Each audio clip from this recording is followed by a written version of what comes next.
Hello viewers! Do you suspect the head gasket in your car is blown? Now this might be because it's constantly overheating or losing coolant, or the oil in the engine looks weird like some light brown sludgy substance. While these are some telltale signs of a failing head gasket, you shouldn't take any action just based on that. Instead, it's much wiser to perform several tests first, so let me show you what you can do on your own without any special or expensive tools or equipment. Let's go! As said, the symptoms of a blown head gasket range from oil mixing with coolant and overheating accompanied by white smoke from the exhaust to external leaks with oil or coolant dripping down the engine block. Now we actually have a separate video covering all this in detail, so you might want to take a look there. But let me give you a crash course and bring you up to speed. If the head gasket cracks here between these oil and coolant passages, then these two fluids will mix and create a white-brown sludge, which you'll see in the coolant tank and on the engine dipstick. On the other hand, a crack here and the coolant will enter the cylinders during combustion.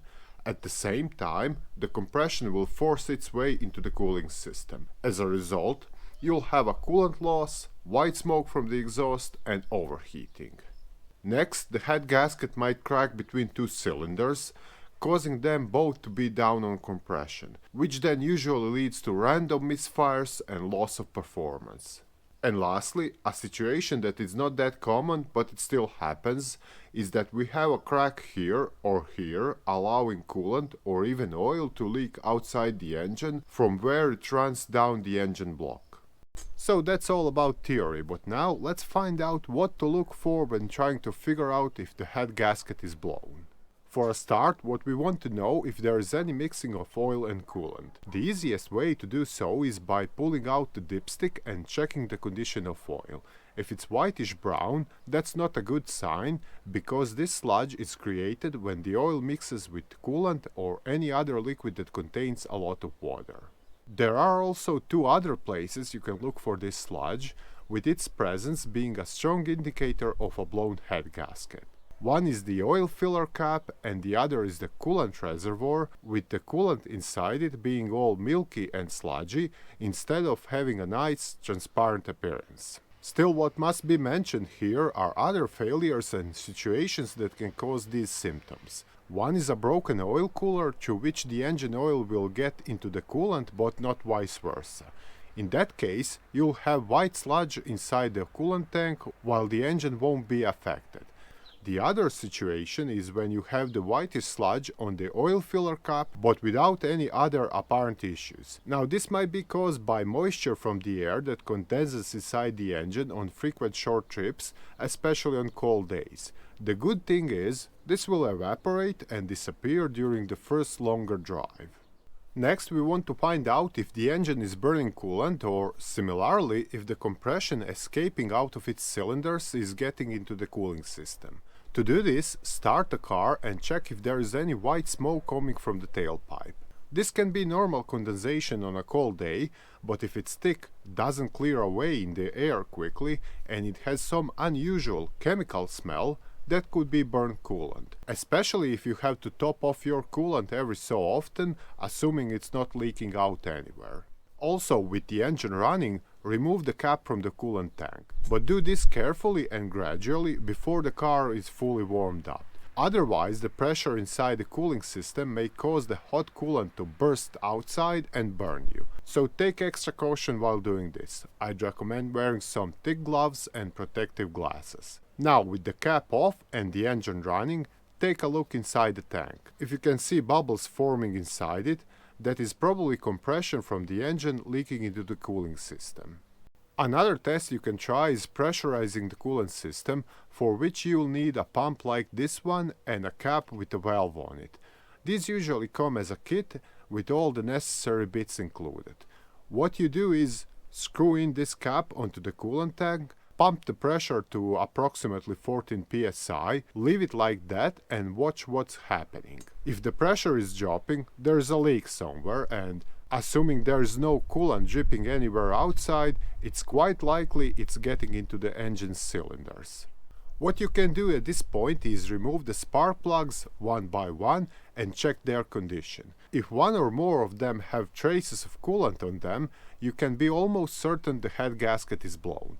Even more, try looking into the cylinders, assuming the engine bay isn't too cramped, and you might spot some coolant inside it. If having misfires and the engine is down on power, you might want to do a compression test. This will quickly reveal if the head gasket has cracked between two cylinders, with both of them having lower compressions than the remaining ones. And what remains is the external leak I mentioned earlier, which can only be spotted visually by looking for traces of oil or coolant on the engine block. This, however, can be a bit tricky on newer cars, where there are usually a lot of other components blocking the view, so you have to put a bit more effort into the investigation. And even after discovering a potentially suspicious spot, you'll probably have to clean it first to see where the leak is originating from. Now, while these few methods can help you determine whether the head gasket is blown or not, there's one more that's way more conclusive, and that's by using this simple tester which detects the presence of CO gases inside the cooling system. The fact is, a blown head gasket, assuming it's cracked between the coolant passages and the cylinders, will allow compression, which contains exhaust gases, carbon dioxides and so on, into the cooling system. And the liquid in this little kit, which you can buy for approximately $10, will turn color from yellow to blue if that's the case. The application is simple. Start by assembling the tester kit because it usually comes in 2 or 3 pieces. Then locate your coolant tank, remove the cap and install the tester in its place. Make sure it fits snugly, but don't push it too hard, because the tank can be a bit brittle, especially on high mileage cars. Next, fill the tester with the fluid to approximately this level, or whatever it says in the instructions. As you may see, the fluid is blue at this point. Now turn on the engine and leave it for several minutes to warm up. I'd recommend revving it up to 3000 RPM to speed up the process. With the running temperature reached, more or less, leave the car to idle and go up front to see what's happening with the tester. If everything is done correctly, you should see some bubbles going through the fluid. But what's important here is the color. If it turns yellow, then I'm afraid the head gasket is cracked. Lastly, if after going through all these tests you've concluded your car definitely has a defective head gasket, only one question remains: how to fix the problem? The fact is, driving around like that is not a good idea, and it will only cause further damage. For instance, oil diluted with coolant might damage the bearings and other moving parts, while constant overheating could cause the cylinder head to warp or crack. The only viable solution here is to replace the blown head gasket, which is a quite complex job that requires a lot of experience and involves installing various new parts, such as gaskets, timing belts and so on. With that said, head gasket replacement is best left for a professional to do, and you might expect to pay up to $1,000 or even more for the whole repair.